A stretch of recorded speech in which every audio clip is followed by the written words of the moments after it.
Siamo in compagnia del presidente del consorzio di Merlara. Presidente, un consorzio che sta crescendo in questi ultimi anni in modo molto interessante e un territorio su cui insiste il consorzio altrettanto importante. Oggi ci troviamo qui a Montagnana.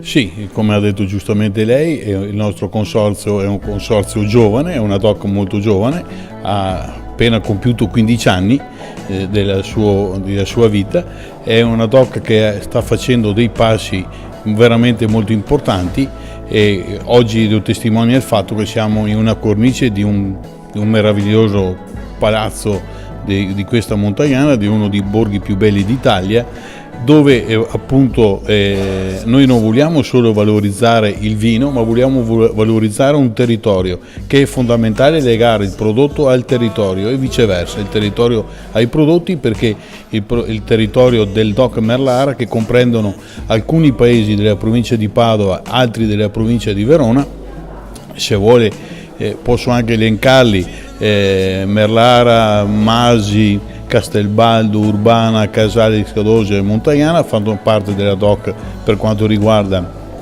Padova, Terazzo, Bevilacqua e una parte di Legnago e Boschi Sant'Anna per quanto riguarda la DOC dei comuni della provincia di Verona. Quindi, come ricordava lei, veramente belle città, bei centri che danno proprio valore a questo territorio insieme con appunto la DOC. Certo, il nostro territorio è un territorio molto importante sotto certi aspetti che non produce solamente un ottimo vino, ma dal prosciutto, dalla patata, dal melone.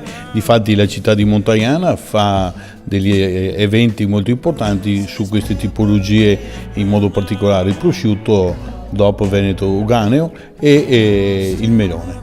E ricordiamo ovviamente quindi anche quali sono diciamo, i vitigni e i vini che in qualche modo rendono onore a questo territorio. Allora, la DOC Merlara ha più di un vitigno come DOC, ma noi come cantina e come perché i produttori della DOC noi abbiamo la Malvasia, è una Malvasia d'Istria storica eccezionale, poi abbiamo un rosso che è un uvaggio tra il Cabernet, il Merlot e un taglio bordolese, e poi abbiamo il Marzemino, un Marzemino frizzante che si abbina benissimo. Difatti al concorso enologico che nell'ambito della fiera della festa del prosciutto per tanti anni l'ha sempre fatto da padrone, perché è un abbinamento favoloso.